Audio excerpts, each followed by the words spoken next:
Well, perhaps taking a cruise is more your speed. It's already the fastest growing segment in the travel industry. I spoke to travel expert Mark Murphy to find out how the cruise industry is doing in China. Well, it's that huge population of Chinese that are traveling. I mean, you're talking about 100 million people are traveling now, and that's projected to go to 200 million in 5 years. So this is the fastest growing market out there. Cruise lines recognize that, and they're deploying ships and basing ships, and have been for several years now, over in China to capture this growing market. So China obviously has had a large population for a very long time, but experts say growth has soared by around 80% in the last few years for China. So why do you think it's happening now, this growth in the cruise industry? Well, you know what? I think the cruise industry has been dominated by the Caribbean market, and you've got 20 million people basically a year that cruise. And if they want to continue to grow and develop their business, they have to look to markets outside of the Caribbean.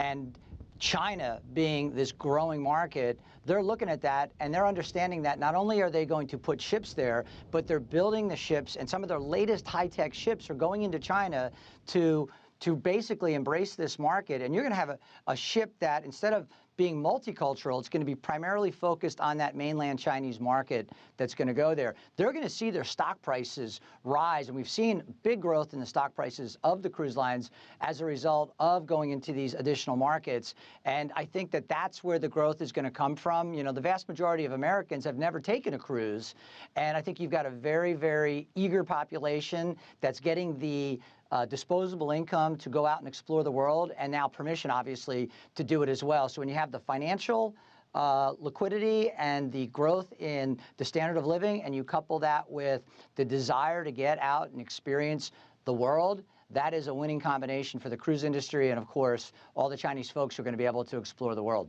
As we're looking at some of the trends that we can perhaps expect for next year or perhaps the year after that, is it more towards cruises, or are people looking for staycations and more people staying at home? What sort of trends are you seeing? One of the big trends that we're seeing is the experiential trend. And that gets down to things where, instead of going out and buying that Louis Vuitton bag or that new car, what people are investing in are experiences. And the only way to really get experiences that stay with you is through travel. So we're seeing people exploring emerging markets like Vietnam, Cambodia. We're seeing people going to places like Penang that have never traveled to Asia and experiencing hawker centers, where you get the street food.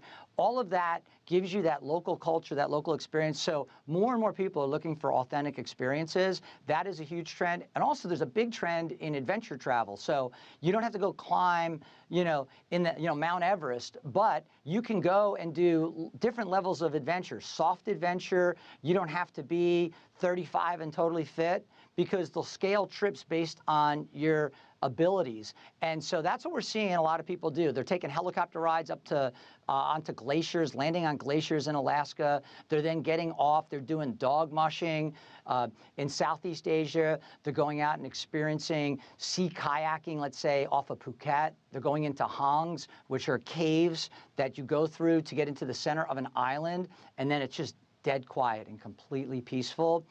Those types of experiences, and that was a recollection that I had on a trip to Thailand. Incredible experiences. And I think that you're going to see more and more tour operators and travel suppliers to creating more and more of those authentic experiences.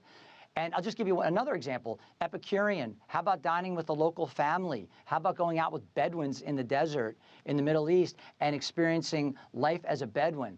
That is what people are looking for. So it looks like people want more bang for their buck than just lying on the beach, I suppose.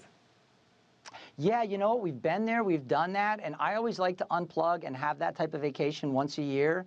But the rest of the time I travel, I want to get out and see new cultures, have those experiences, do things that effectively give travelers what I call bragging rights, the ability to come back and say, yeah, I didn't just sit on a lounge chair. I got out and I did this crazy stuff. And people are like, whoa, that's intense. How did you do that? And then you're sharing that experience. That spreads virally, and next thing you know, more and more people are looking to have those same experiences.